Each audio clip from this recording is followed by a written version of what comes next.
Hello everyone, welcome back to our channel. In this video, I will guide you through how to remove or turn off subscription on TikTok application.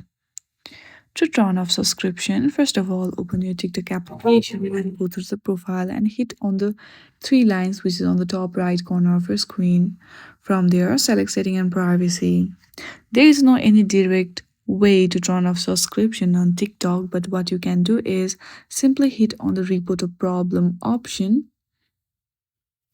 and then from here at last you will see chat with us option. Hit on that.